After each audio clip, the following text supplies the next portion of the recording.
Oh, good morning, ladies and gentlemen, and welcome to the last of my 5 lectures, which is on mathematics and politics. And the politics, as you will see, will vary from the extremely serious to rather less, almost trivial. So let's start off with something at the top end of the extremely serious. Quote, Dr. Verwoerd, "What is the use of teaching a Bantu child mathematics?" This was in a policy document being produced in 1953, which set up apartheid education. Well, that actually is only half of the question, because what he actually said was, what is the use of teaching the Bantu child mathematics when it cannot use it in practice? Now that's a serious question. What's the use of teaching anybody mathematics if you can't use it in practice? Was Verwoerd advocating teaching useful mathematics? Let's go further. What is the use of subjecting a native child to a curriculum which, in the first instance, is traditionally European, in which one learns of the kings of England and how much wheat Canada has exported, and through which our children are taught these facts as a means of building up a fount of knowledge?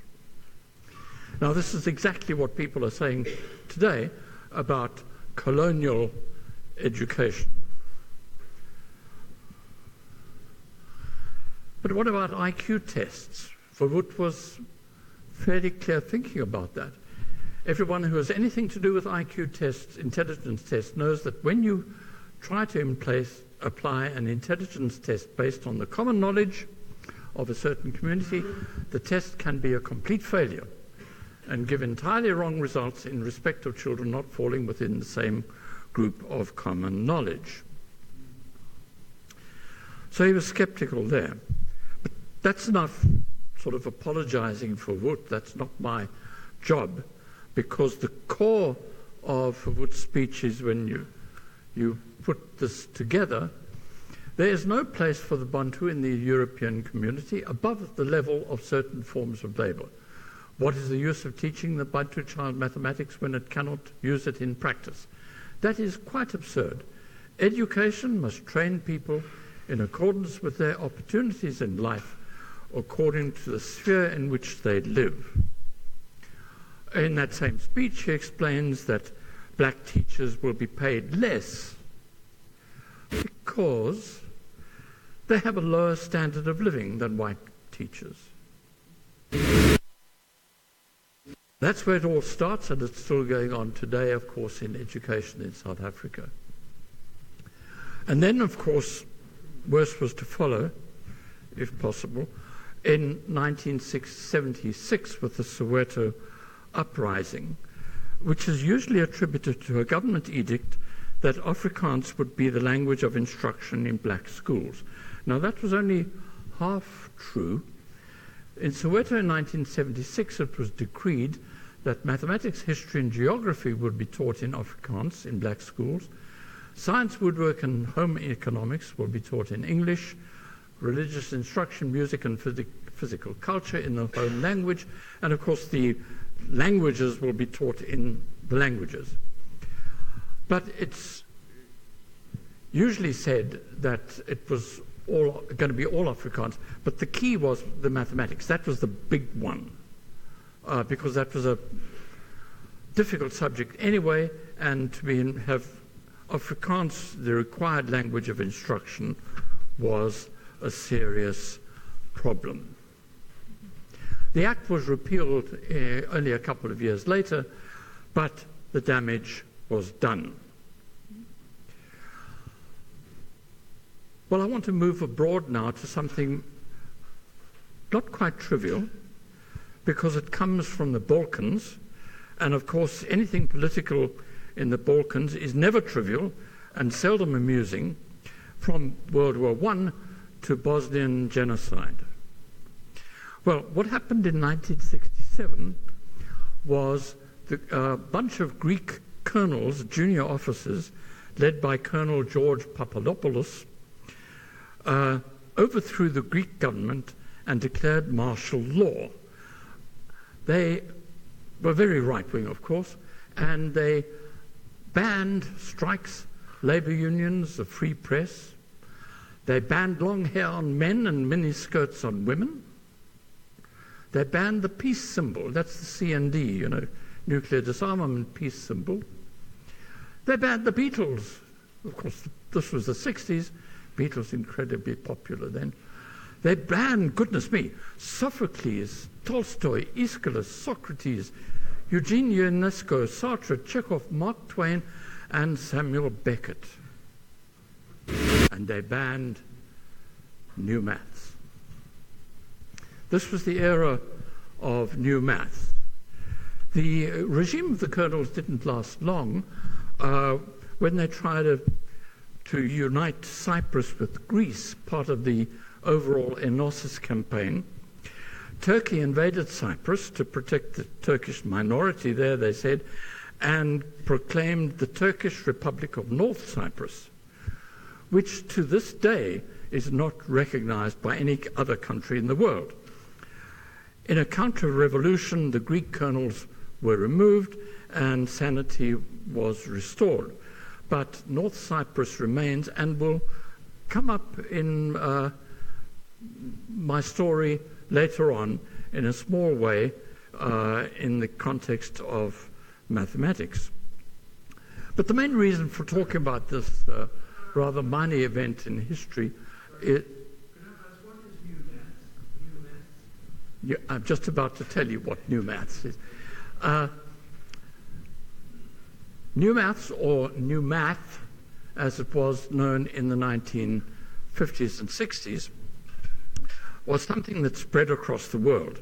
I'm using the American abbreviation instead of the plural one because that was where it was started. Now, there have always been movements to reform the way mathematics is taught at school, dating back to the formation in the United Kingdom in the 1890s of what became the Mathematical Association, a very strong body of maths teachers in the UK. So there'd been mathematics projects in many universities across the world, particularly in America, all beavering away in relative obscurity. Now, maths education has always had its movements and its fads. For example, we had the Trachtenberg system of basic arithmetic, which promoted mental arithmetic with special tricks for doing everything in your head. And then there was Chisholm Bop, a Korean finger-based method of doing addition and subtraction. Of course, these projects were doomed to failure with the onset of calculators for some years later. But, so these little things were going on, but in 1957, something very serious happened. October 1957, Sputnik was launched, and in April 1961, a mere 300 years later, Yuri Gagarin was the first man in space. The Americans were shocked out of their minds with the realization that the Russians were far ahead of them in science and engineering. They poured huge amounts of money into science and mathematics research. Improving maths and science education at school was seen to be the key. Suddenly, these little maths projects in different parts of the country found that there was funding available and the top politicians were prepared to listen to them. The projects expanded and flourished, and the so-called new math, a revolutionary new way of teaching mathematics, came into being. Well, at the same time, a fundamentalist movement to reformulate the foundation of mathematics in the highest possible sense had been gaining momentum in France. This was the Bourbaki phenomenon, which I mentioned briefly. Bourbaki was a collective name for a group of French mathematicians who got together to revolutionize the foundations of mathematics. Their formal and rather Puritan approach was based on logic and set theory and was extremely influential. Bourbaki wrote a series of excellent books, and I must say that one of my first tasks when I began my postgraduate work was to read Bourbaki. That was my introduction to French, and for some time I could read French without having a clue how to pronounce it. Well, new math hitched its wagon to Bourbaki, and this idea of set theory at an elementary level became a vogue and changed everything. Some of it washed up on the shores of South Africa in the 1960s and didn't last. What happened back in the States is that there was a counter-revolution. It was overtaken by new slogans like back to the basics or problem solving. Then, of course, it was calculators and graphical calculators and then programmable calculators. And now it's laptops and cell phones and the internet and AI, and nobody knows where the next trend will be. So that was what happened with new maths. But let me get back now to politics and the 1930s. Here's a problem from a German textbook of the 1930s. The Jews are alien in Germany. In 1933, there were 66,060,000 inhabitants in the German Reich, of whom 499,682 were Jews. What is the percent of aliens? Never mind the calculation, it's the background of that question that's the issue. 1933, Hitler has just come to power. He immediately instituted a policy of purging Jews from the civil service and from university positions. Mathematics, in fact, had a much higher rate of dismissal than other sciences, with more than 50% of mathematicians in German universities required to leave. Now, the greatest German mathematician at the time was David Hilbert on the left, who had built the University of Göttingen into a major center of mathematical excellence. He was not to the Nazis.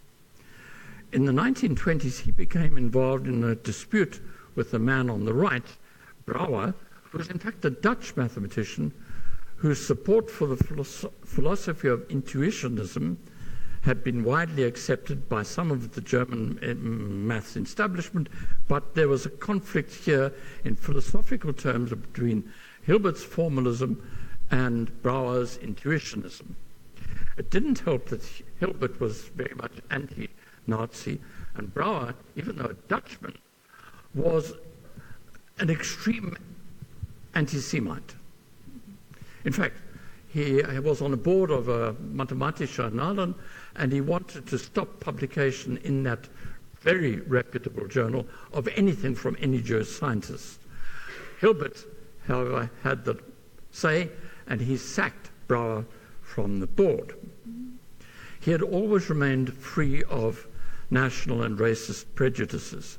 In fact, it was Hilbert who had seen to it that a number of prominent Jewish mathematicians were appointed, and he also promoted the appointment of Emmy Noether, who I described day before yesterday.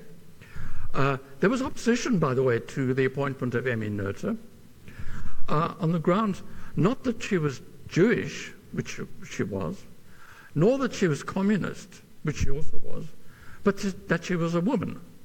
And that was the main, but Hilbert nevertheless persisted. But most of the Jewish mathematicians, 82 out of 145, managed to leave Germany at this time. And it was not easy, of course. They went to the United States, to the substantial advantage of the development of mathematics in the USA. The same applied, of course, to physics. Einstein was in America at the time that Hilbert came to power and just stayed there. Other Jewish physicists emigrated to the United States and, of course, played a major role in the Manhattan Project. At a banquet in 1934, immediately after this big purge, Hilbert was seated next to the minister, the Nazi Reich Minister for Science, Education and Popular Culture, who asked Hilbert, and how is mathematics in Göttingen now that it has been freed of the Jewish influence? And Hilbert replied sadly, mathematics in Göttingen, there's really none anymore. There are many tragic stories from this era. I'll just give one. Felix Hausdorff, a Jewish mathematician who at the time that Hitler came to power was just post-retirement. He therefore found it very difficult to get out of Germany and into the United States. How do you pick up a job when you're 65 years old in a new country? So stayed on. Life became very difficult for him and his family, especially after the infamous Kristallnacht in 1938. He tried to emigrate but was unsuccessful and stuck it out. Then in 1942, he got the notice that he and his wife and his sister would have to be moved to a camp, and they took an overdose of veronal, knowing what moving to a camp would be. Staying German, but moving back into the 19th century, we come to Karl Marx.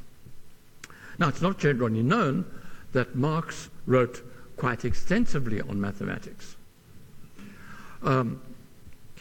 You have this idea of tension in Marxism between synthesis and thesis and antithesis, and the coming together is synthesis.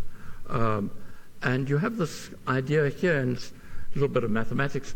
That expression there, 1 + 1 upon n, as n gets very large, what happens to that expression? Well, the 1 + 1 over n gets very close to 1 as n gets big, and numbers close to 1 raised to a high power remain 1. On the other hand, 1 + 1 over n is bigger than 1, and if you raise numbers bigger than 1 to a large power, then they get very big. So you've got a tension between these two ideas. And when I present this to first year classes who haven't seen this thing before, I ask them, what is that limit going to be? What does it settle down to? Does it go down? Does it just level out at 1, or does it go to infinity? And you've got these two opposing tensions. I think Marx would have liked this sort of example.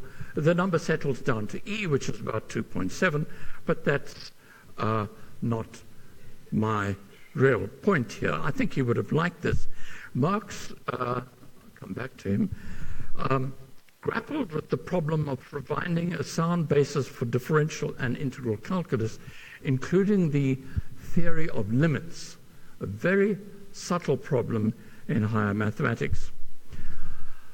This had been around from the 17th century, of the time of Newton and Leibniz, but Marx was unaware of the breakthroughs that had been going on in Germany and France in the 19th century.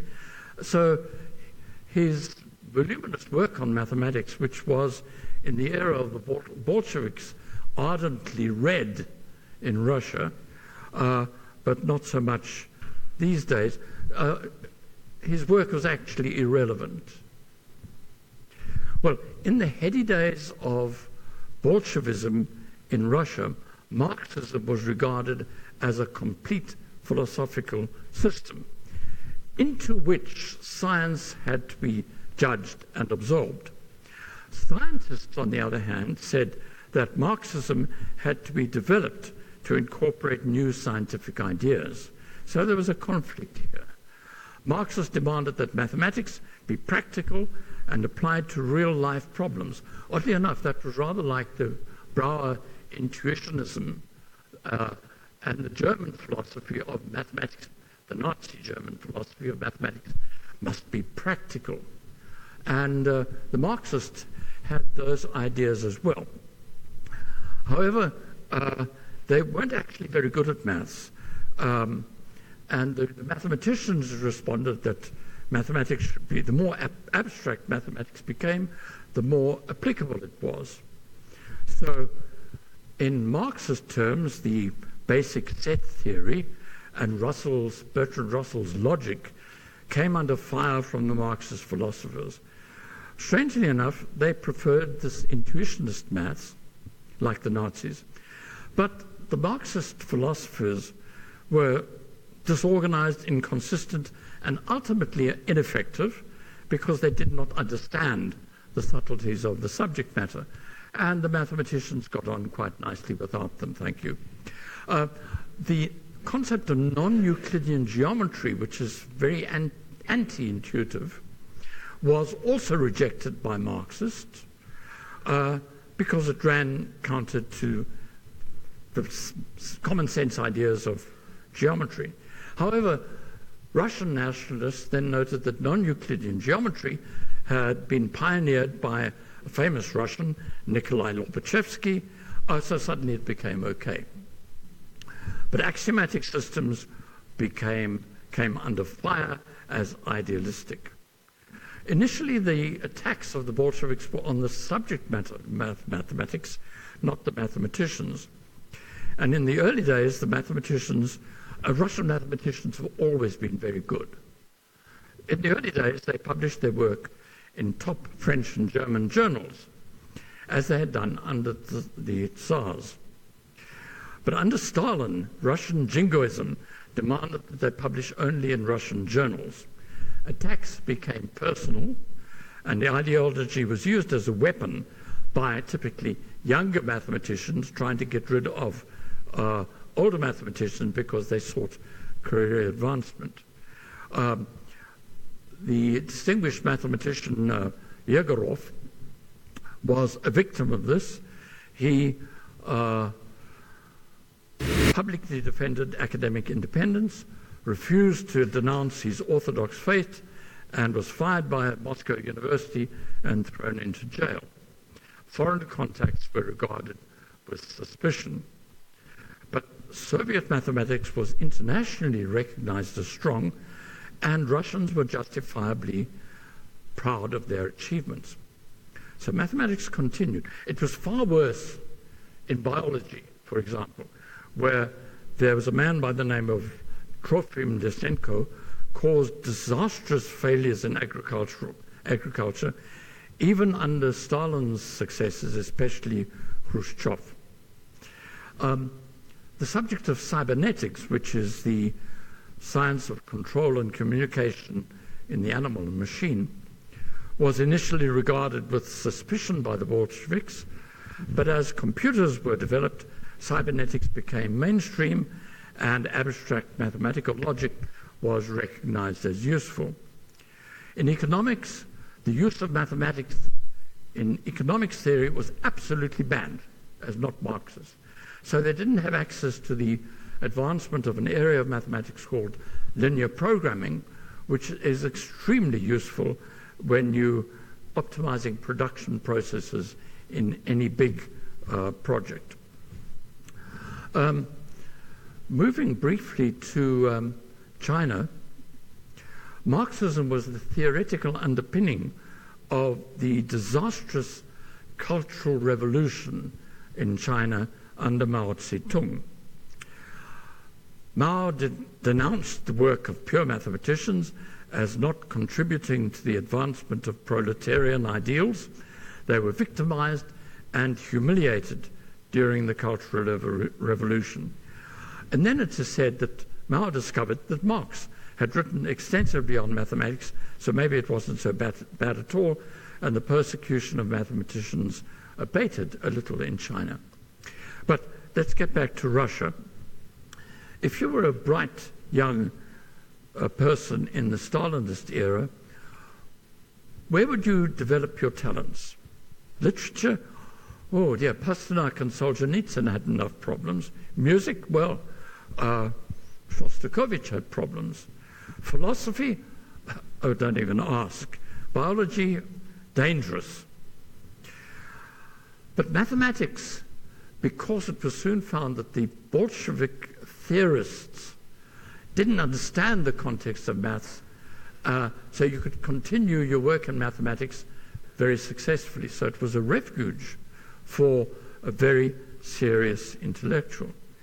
And in the early years of the Soviet Union, especially in Leningrad, young mathematicians at local universities started maths clubs in local schools. They called them mathematical circles. They showed their bright young enthusiasts areas of mathematics outside the school curriculum. The idea spread throughout the Soviet Union and into Eastern Europe, and since its breakup, we see mathematical circles being set up all over the world by immigrant Russians, Bulgarians, and other Eastern Europeans. Leningrad was the birthplace, in fact, of problem-solving contests within and between local schools. And the Russians called them mathematical Olympiads. Now,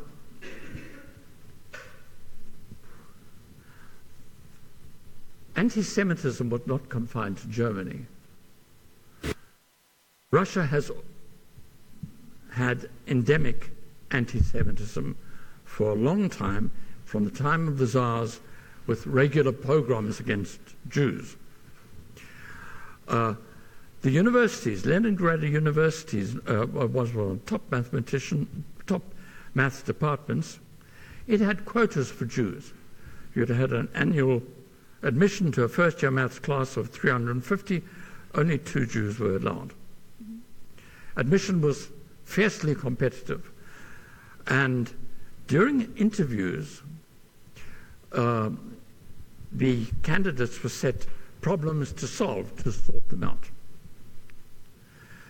And it turned out that Jewish students were set special problems that the non-Jewish, the Russian students, were not set.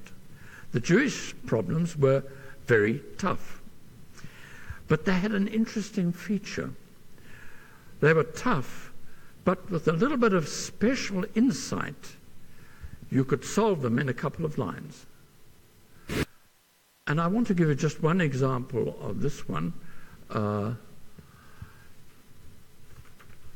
Given the lengths of the 4 sides of a quadrilateral can always be flexed, even though you've got the sides. Unlike a triangle, once you've got the triangle, it's fixed. Quadrilateral can be flexed. Which of those flexed quadrilaterals has the biggest area? And prove it. Now, when I first met that problem, I thought, right, I can see there's an angle going to be involved there, so I set up an equation involving the angle and the sides, and because we want the biggest area, the area will be, and that's going to involve some calculus, so we'll differentiate and solve that equation for the angle and plug it in, and then we'll get the answer. And the answer doesn't necessarily give you the insight into the problem. So you can do it, and it's really heavy going. So you'd set this problem, and somebody would say, but that's terribly tough. We're going, but comrade, there's really a very simple solution. So here are 2 quadrilaterals. They look quite different, although their sides have the same length. So which of all those quadrilaterals is the one with the biggest area? Well, it turns out that the answer is the one that fits inside a circle. So this quadrilateral on the left, it's called a cyclic quadrilateral because a circle fits around it. Now imagine flexing that quadrilateral a little bit. You get the figure on the right, the quadrilateral is flexed, and the 4 little segments on the 4 sides of the quadrilateral move around a little bit. So it's the same circle. The circle becomes the perimeter of the figure on the right, but a little bit more bumpy. And the quadrilateral inside has got the same length. Now, there's a basic principle in maths that if you want to surround a figure where you're given the perimeter of the figure, what is the biggest possible figure that you can get? It's not going to be long like that. It's not going to be like that. The biggest figure that you can get from a given circumference is going to be a circle.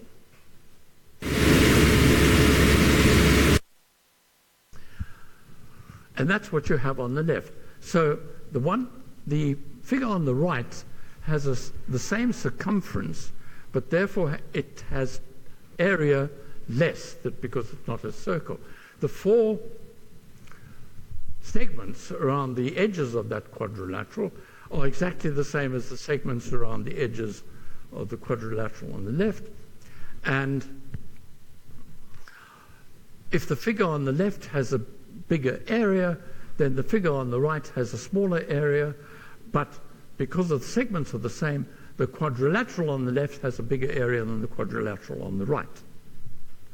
So this is a purely geometrical, intuitive solution of that problem. How, comrades, can you say that that problem is unfair to Jewish students? It is very easy to do. Now, there is another one that I was going to show, but I think I'm going to miss that one out and come back to the Olympiads in a moment. Well, collections of these Jewish problems, were so-called Jewish problems, were made in Russia because they quickly spread through Samizdat, which was the self-publishing underground method of communication in Russia. Despite their devious purpose, they are all lovely problems, and many of them are now staples of maths Olympiad training programs. So this was the one way in which Jewish students could actually bypass the system and force their way into the top universities by getting selected through mathematical Olympiads into particularly the Russian international team. Selection, actually I should say Soviet Union international team. Selection was an automatic ticket. But even then, there were problems because the Olympiad was held in other countries. Jewish students might do very well, and they'd get selected, but then they might find it difficult to get passports. In 1978, the process of selection of the Soviet team came up with the top 6, unequivocally the best, and unequivocally all Jewish. The Soviet Union didn't send that team that year. They weren't there at the Olympiad. We had a Russian visitor in the early 90s to South Africa, visited Cape Town. He discovered my interest in the Olympiad, International Olympiad, and that I would be taking the South African team to the event later that year. He told me proudly that his daughter was in the Russian team. Oh, I said I would look out for her. He then told me that she would be registered under her mother's maiden name. This was a Professor Finkelstein, obviously Jewish name, and she had not registered for the whole process of competing for the Russian team. She'd used her mother's maiden name. When I later met her at the Olympiad, I was able to congratulate her because she'd won a silver medal. Well, these maths clubs and the maths Olympiads in Leningrad in the 1930s developed in the Soviet Union and its satellites into what became known as the International Mathematical Olympiad. My background is that I'd known about this event, and in 1981 we were in the United States when the International Maths Olympiad was to be held there. Now, at that time, the prospect of South Africa taking part in this event was absolutely remote. The Olympiad was an Eastern European creation, and was dominated by countries that were profoundly anti-South African, anti-apartheid. Well, I just put the dream of South Africa going to this Olympiad on hold for some time, although I met people in America at that time and later. So in 1988, when it came up in Australia, where I had some very good friends, they contacted me and said, we'd love to invite South Africa, but the Australian government has said quite firmly we can invite any country we liked except South Africa and one other, which nobody would guess nowadays, Chile. It was a very unpopular dictatorship. So at the time, 1988, I looked ahead at the future hosts. China's not going to invite us. Sweden, profoundly anti-apartheid. 1992, the Soviet Union was not going to invite us. But in 1989, the political scene in South Africa and the rest of the world changed with stunning speed. In South Africa, P.W. Botha was out. F.W. de Klerk was in. Nelson Mandela was out. And before we looked, South Africa was in the International Maths Olympiad. Through the courtesies of contacts in Australia and Sweden, I got invited to go as an observer in 1991. And in 1992, the idea was to take a team from South Africa to the Soviet Union. Unfortunately, the Soviet Union stopped existing then, and it ended up that it was actually in Russia where we went.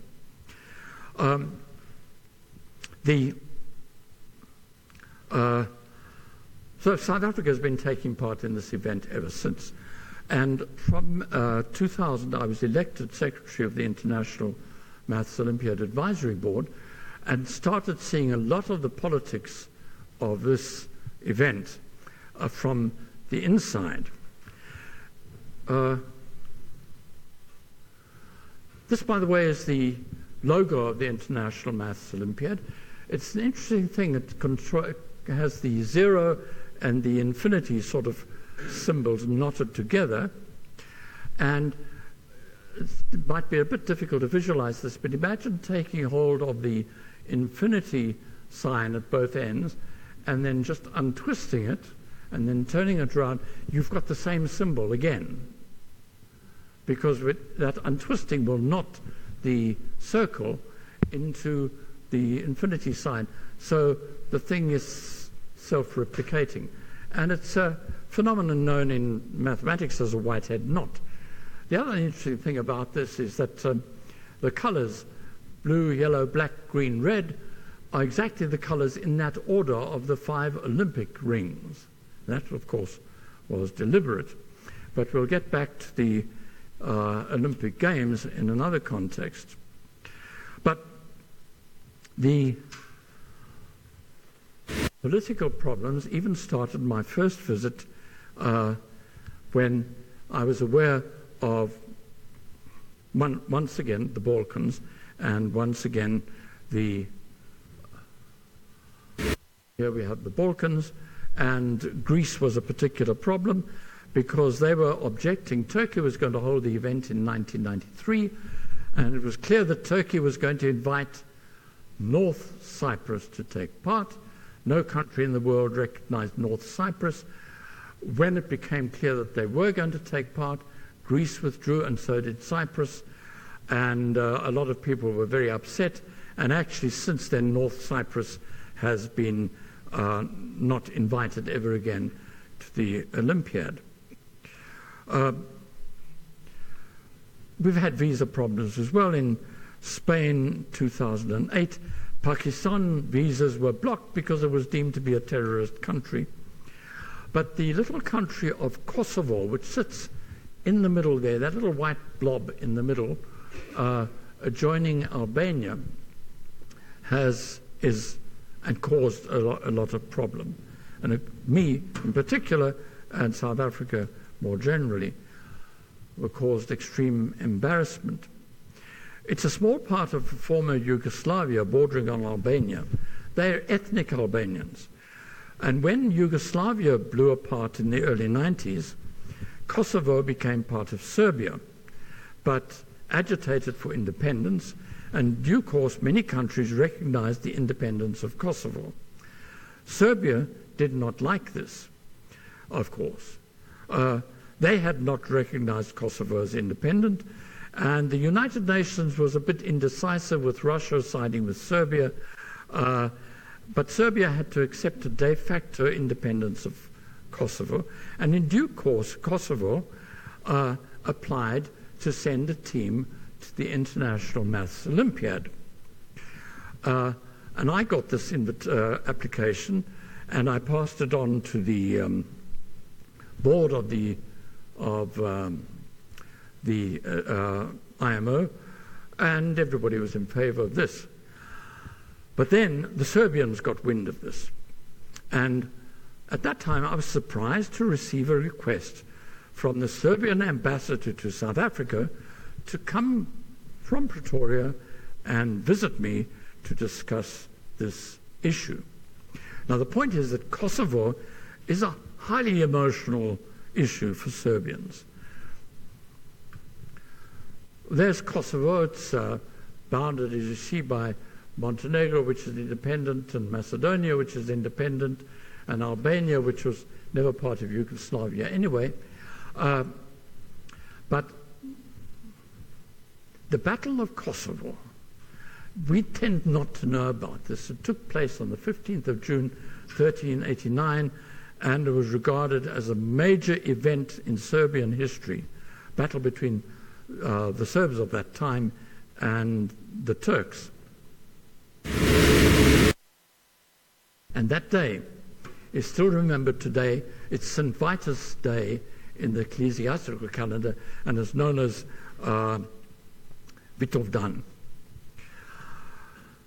It was on that day, in 1914, on St. Vitus Day, that a Serbian nationalist assassinated Archduke Ferdinand and his wife, with disastrous consequences.